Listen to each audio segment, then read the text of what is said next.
Buenos días, hermanos. Qué alegría veros a todos.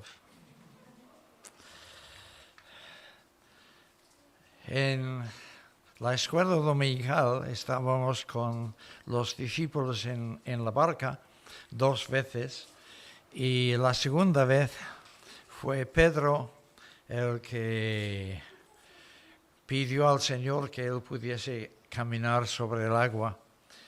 Y vamos a seguir considerando a Pedro en esta mañana. Pero más adelante, en el momento de su negación del Señor. Y vamos a leer la historia en el Evangelio de Marcos, porque Marcos, según los historiadores de la Iglesia, dependió del testimonio de Pedro mismo para su narración, para su relato. Y por lo tanto encontramos en Marcos algún detalle que no aparece en los otros evangelios, que seguramente fueron recuerdos personales de Pedro de cómo ocurrió esta negación suya. Es curioso observar que en el Evangelio de Marcos no hay mención alguna de cómo Dios le restauró a Pedro después de la resurrección del Señor. Esto aparece en el Evangelio de Juan, pero no en Marcos, porque Pedro tenía la tendencia después de siempre enfatizar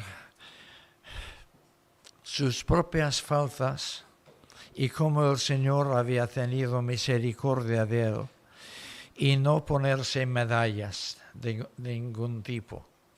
Así que si queremos saber cómo el Señor restauró a Pedro después de esta caída suya, tenemos que acudir a Juan, no a Marcos. Pero vamos a leer la historia en Marcos capítulo 14, versículos 53 a 72. La lectura es larga, pero vamos a hacerla de una manera diferente, porque en realidad se trata de 2 historias mezcladas. La historia del juicio de Jesús ante el Sanedrín, como el Parlamento y Tribunal Supremo de los judíos en aquel momento. Cómo Jesús fue enjuiciado. Y otra historia es cómo Pedro simultáneamente estaba negando a Jesús en el patio del sumo sacerdote. Así que primero vamos a leer la historia de Jesús, empezando en el versículo 53, pero después saltando al 55. Trajeron pues a Jesús al sumo sacerdote, y se reunieron todos los principales sacerdotes y los ancianos y los escribas. 55. Y los principales sacerdotes y todo el concilio buscaban testimonio contra Jesús para entregarle a la muerte, pero no lo hallaban, porque muchos decían falso testimonio contra él, mas sus testimonios no concordaban. Entonces, levantándose unos, dieron falso testimonio contra él, diciendo: nosotros le hemos oído decir, yo derribaré este templo hecho a mano, y en 3 días edificaré otro hecho sin mano. Pero ni aun así concordaban en su testimonio. Entonces el sumo sacerdote, levantándose en medio, preguntó a Jesús, diciendo: ¿no respondes nada? ¿Qué testifican estos contra ti? Mas él callaba y nada respondía. El sumo sacerdote le volvió a preguntar y le dijo: ¿eres tú el Cristo, el Hijo del Bendito? Y Jesús le dijo: yo soy. Y veréis al Hijo del Hombre sentado a la diestra del poder de Dios y viniendo en las nubes del cielo. Entonces el sumo sacerdote, rasgando su vestidura, dijo: ¿Qué más necesidad tenemos de testigos? ¿Habéis oído vosotros la blasfemia? ¿Qué os parece? Y todos ellos le condenaron, declarándole ser digno de muerte. Y algunos comenzaron a escupirle y a cubrirle el rostro y a darle de puñetazos y a decirle: profetiza. Y los alguaciles le daban de bofetadas. Esa es una historia. Ahora la otra. Versículo 54 y después saltamos al 66. Y Pedro le siguió de lejos hasta dentro del patio del sumo sacerdote y estaba sentado con los alguaciles calentándose al fuego. Estando Pedro abajo en el patio, vino una de las criadas del sumo sacerdote y cuando vio a Pedro que se calentaba, mirándole dijo: «Tú también estabas con Jesús el Nazareno». Mas él negó, diciendo: «No le conozco, ni sé lo que dices». Y salió a la entrada y cantó el gallo. Y la criada, viéndole otra vez, comenzó a decir a los que estaban allí: «Este es uno de ellos». Pero él, y poco después, los que estaban allí dijeron otra vez a Pedro: «Verdaderamente tú eres de ellos, porque eres Galileo, y tu manera de hablar es semejante a la de ellos». Entonces él comenzó a maldecir y a jurar: «No conozco a este hombre de quien habláis». Y entonces el gallo cantó la segunda vez. Entonces Pedro se acordó de las palabras que Jesús le había dicho: «Antes que el gallo cante 2 veces, me negarás 3 veces». Y pensando en esto, lloraba.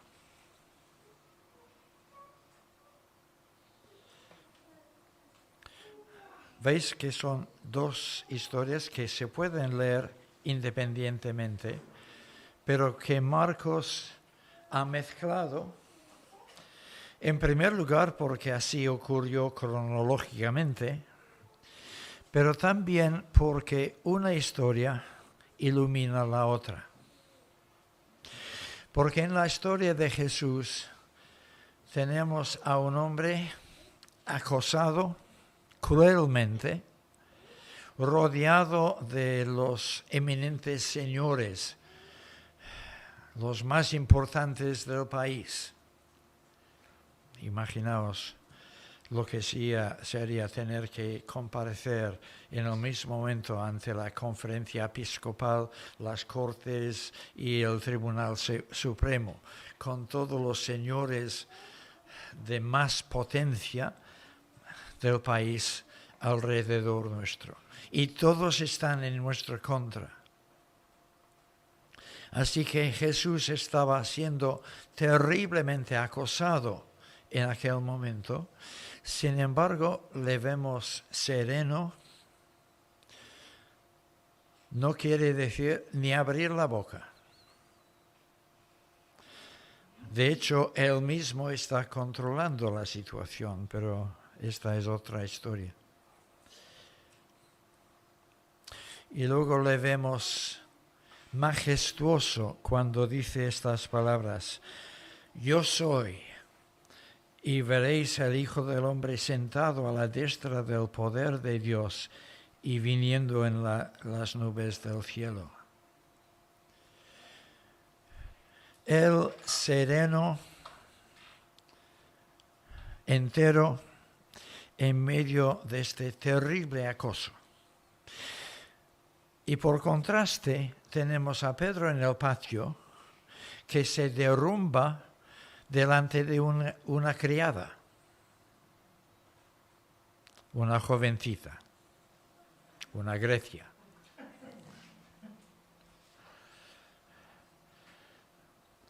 Pedro el valiente que acababa de decir, yo nunca te negaré, estoy dispuesto a poner mi vida por ti.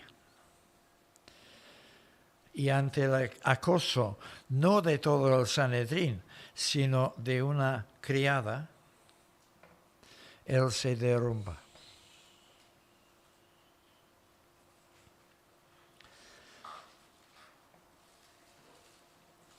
Lo de Jesús fue tremendamente injusto. El juicio fue una farsa. A medianoche no se puede organizar la presencia de testigos falsos a no ser que lo hayas planeado de antemano. Y el sumo sacerdote ya tenía a su gente preparada para enjuiciar a Jesús. El veredicto contra Jesús ya estaba determinado antes de escuchar ninguna palabra suya. Querían eliminarlo. Y la escena con Jesús acaba con malos tratos físicos. Inicialmente aparece que fueron los mismos miembros del Sanedrín. ¿Os imagináis? Obispos y senadores y demás escupiendo sobre Jesús y luego dándole bofetadas. Y luego, siguiendo el mal ejemplo de estos señores, la policía del templo, los guardias, también se unieron en estos malos tratos. Sin embargo, Jesús se le ve encima de la situación. No está hundido bajo todas estas cosas, sino que se le ve entero y controlando la situación. Pero quiero centrar vuestra atención mayormente en Pedro. De hecho, Marcos mismo, siguiendo el testimonio de Pedro, enfatiza más la historia de Pedro que la de Jesús. El testimonio de los muchos testigos falsos se resume en 3 versículos en esta lectura, mientras el testimonio de la criada y los guardias en el patio ocupa 4 versículos. Así que los pocos tienen más espacio y los muchos tienen menos. La criada. En el texto original no dice criada, dice criadita. Es un diminutivo indicando que la chica era jovencita. A la vez parece haber sido la portera del patio. En otro evangelio se indica que ella fue la que dio entrada a Pedro a instancias de Juan en el patio. Juan tenía enchufe, tenía contactos en estas esferas y pudo pasar al patio, y él fue el que habló con la portera para admitir también a Pedro. Claro, en la portería a medianoche había poca luz y ella dio permiso, pero no pudo ver las facciones de Pedro. Pero cuando él se puso delante del fuego para calentarse, porque en Semana Santa en Israel hace frío por la noche, entonces ella pudo ver sus facciones y empezó a decir, esta cara me resulta familiar. Así que ella se lanza diciendo, pero tú eres uno de estos. Y Pedro, sorprendido, no tiene tiempo para reflexionar ni reaccionar correctamente.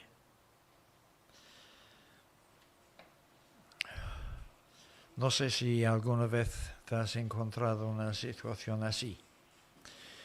porque en esta clase de situaciones sale lo que en el fondo somos.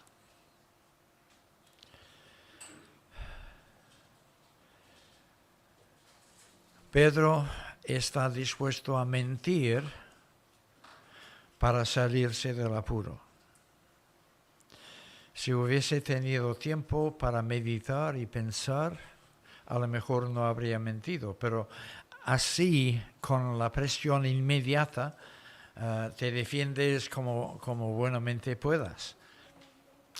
Y él lo hizo diciendo que ni conocía a Jesús.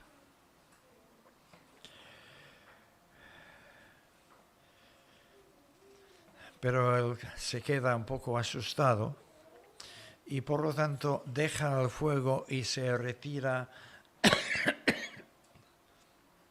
a un lugar en el patio donde hay más sombra y la gente no lo puede ver bien. Entonces, según el texto de Reina Valera, cantó el gallo por primera vez. Esta frase no aparece en todos los manuscritos antiguos, así que lo incluimos o lo descartamos a nuestro gusto.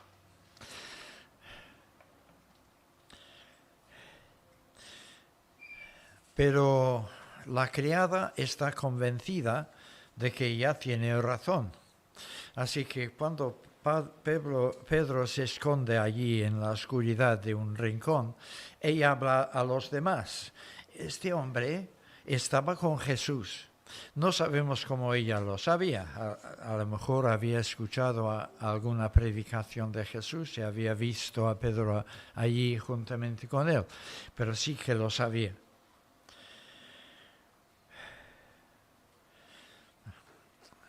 Los demás presentes eran criados de palacio y también alguaciles, dice el texto, es decir, guardias que habían participado en el arresto de Jesús en Getsemaní. Y ella los invita a mirarle. Mira, vosotros habéis estado en Getsemaní, tenéis que reconocer a este hombre. Pedro ahora ha tenido tiempo para poder reflexionar. Podría haber respondido en este momento noblemente, pensando, bueno, hace un momento prometí a Jesús que yo iba a ser fiel hasta la muerte. Y ha llegado este momento, así que, sí, señores, tenéis razón. Yo soy uno de los seguidores de Jesús y de mucha honra. ¿Y qué? Pero no responde así. Sigue dominado por el miedo y por las emociones de esta situación de acoso, de arrinconamiento. Y por lo tanto vuelve a negar a Jesús. Y ahora son los demás presentes los que toman la iniciativa. La criada desaparece, pero los criados y los alguaciles, los guardias, ellos entonces, habiendo discutido entre sí, concluyen que seguramente la criada tenía razón y añaden otro argumento diciendo, sí que tú eres uno de ellos porque tu acento te delata. Nosotros en este foro entendemos de acentos, ¿no? Yo tengo acento de guiri. Muchos de vosotros tenéis acento del otro lado del charco. Y es muy difícil disfrazar el acento. Parece ser que los galileos pronunciaban mal las Jotas y las H's de aquel entonces. Así que a causa de esto eran reconocibles enseguida como galileos. Y Pedro evidentemente era un Galileo de pura cepa. Y ahora Pedro reacciona con pánico. Juan, en su narración de esta historia, dice que en este momento uno de los guardias le reconoció como aquel que había cortado la oreja del siervo del sumo sacerdote Malco. Y le acusaba de esto, así que esto aumentaba el pánico de Pedro. Y Pedro ahora pierde los estribos completamente. Está fuera de sí, como un animal arrinconado.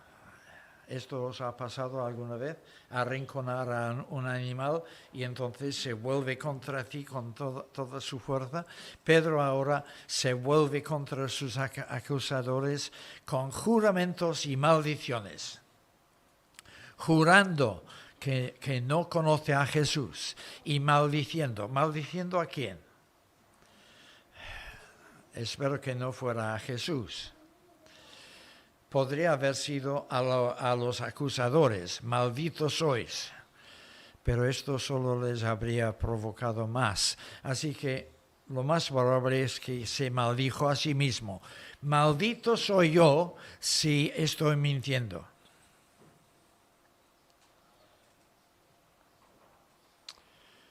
Y justo entonces el gallo cantó otra vez.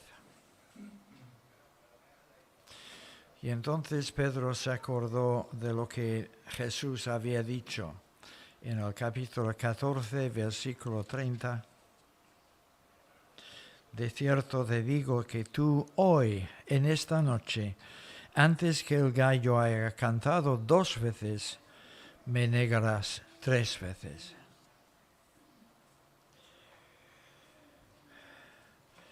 El canto del gallo fue el toque divino que hizo que Pedro volviese en sí. Él era un hombre que amaba sinceramente a Jesús y que había declarado con toda sinceridad hasta donde podía conocerse a sí mismo que él estaba dispuesto a poner la vida por Jesús. Para ahora, en medio de las presiones del momento, había traicionado a su Señor. Su Señor estaba sufriendo por él, aunque a lo mejor Pedro no lo entendía todavía. Jesús iba a ir a la cruz sin intentar escapar, sin huir. Y Pedro está intentando escapar y huir. Y de repente, con el canto del gallo, entendió lo que estaba pasando, lo que estaba haciendo. Pero lo hecho está. Y lo único que puede hacer es salir del patio y echar a llorar amargamente.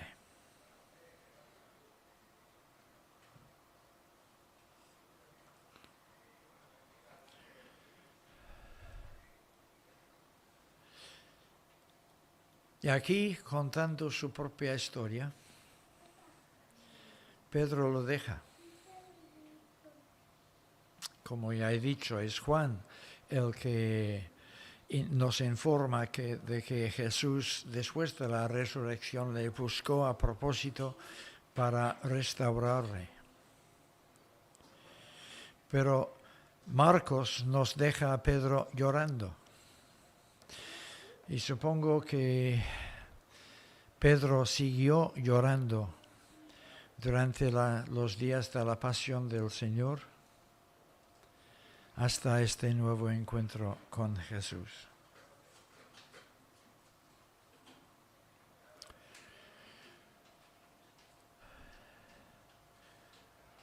¿Hay alguien aquí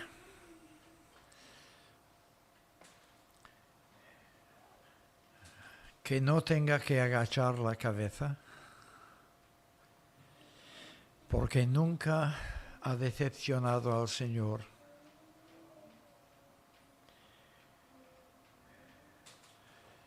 Nunca se ha mostrado cobarde, desobediente.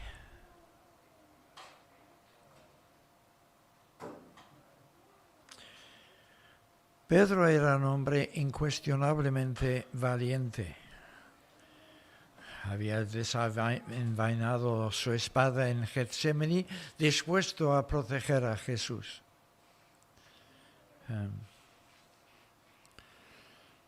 Yo ni siquiera habría hecho esto. No sé cómo manejar una espada.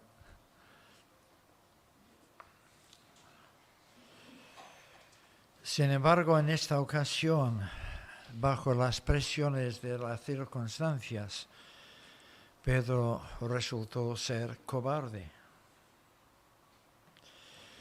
Si aún un hombre valiente como Pedro fracasó, ¿qué de nosotros?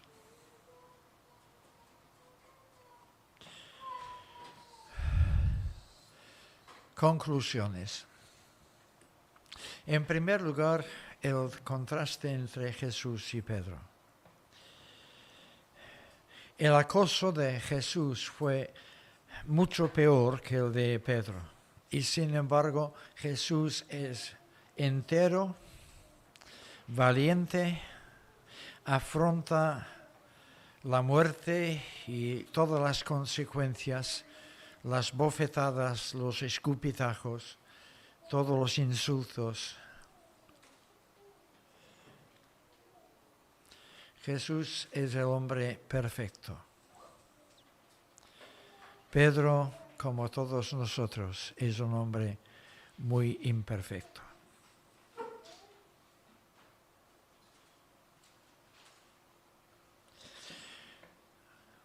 Y nosotros somos seguidores de Jesús, no de Pedro.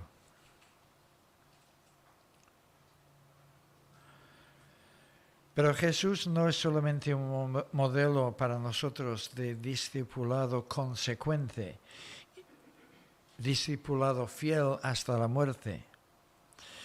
No solamente domina la escena y gana gloriosamente la victoria moral,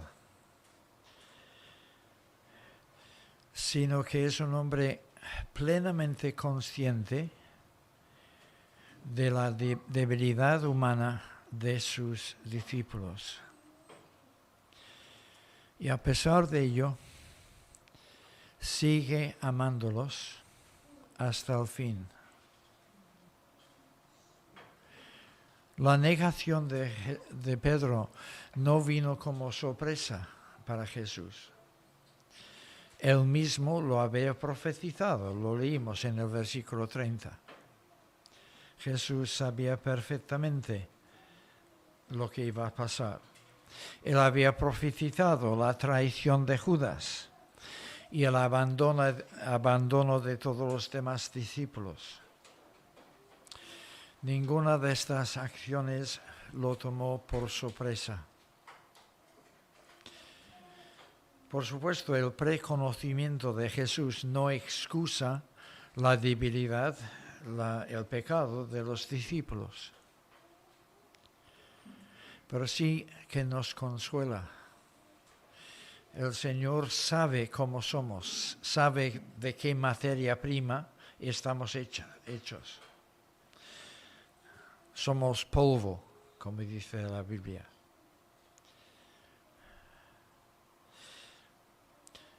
En tercer lugar, aquí vemos a Jesús como verdaderamente el Salvador del mundo. A la merced de hombres violentos, en absoluto compasivos, motivados aparentemente por la justicia, por el honor de Dios, pero en realidad por una virulenta malicia. Vemos a Jesús torturado, abandonado por sus amigos, traicionado por uno de sus discípulos y negado por otro. Completamente solo ante los terrores de la pasión.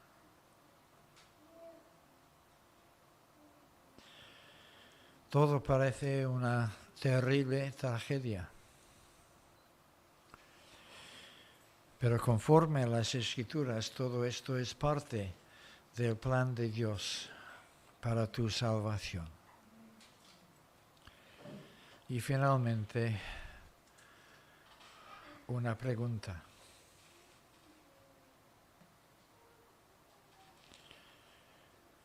¿Puedes mirar atrás a su vida sin tener ganas de llorar?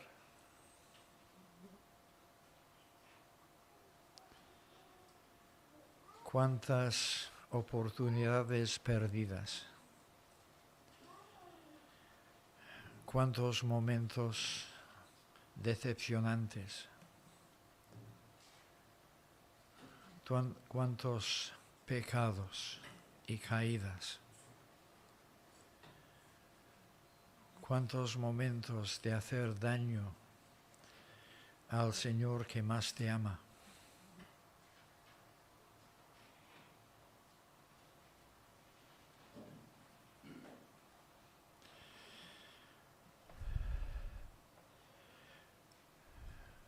La restauración de Pedro nos trae un inmenso consuelo, porque el mismo Señor que lo restauró a él es capaz de restaurarte a ti y a mí, no importa las traiciones que hayamos cometido.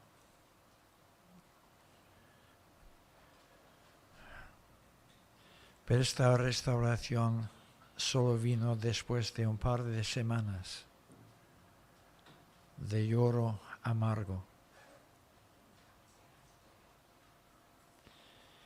Una cosa no quita la otra. Y Pedro, escribiendo o dictando sus recuerdos a Marcos en la cárcel en Roma, años después, observamos que todavía recuerda como un episodio muy vergonzoso y muy decepcionante aquella traición suya.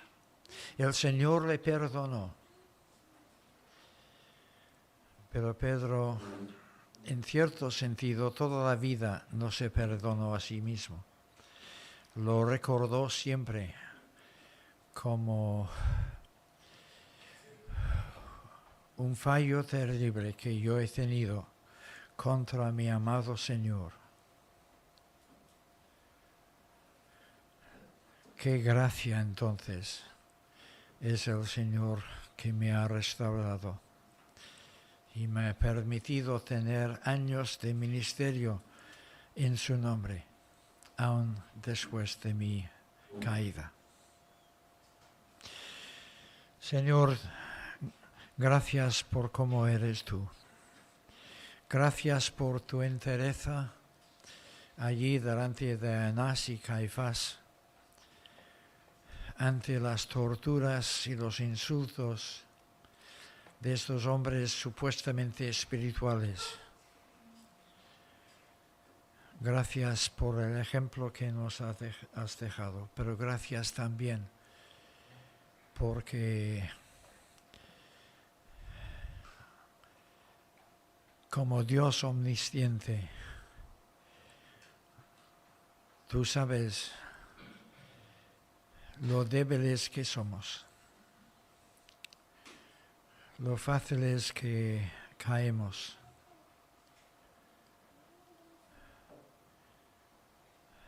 Y eres un Dios misericordioso que intervienes para nuestra restauración. Gracias te damos en el nombre de Jesús. Amén.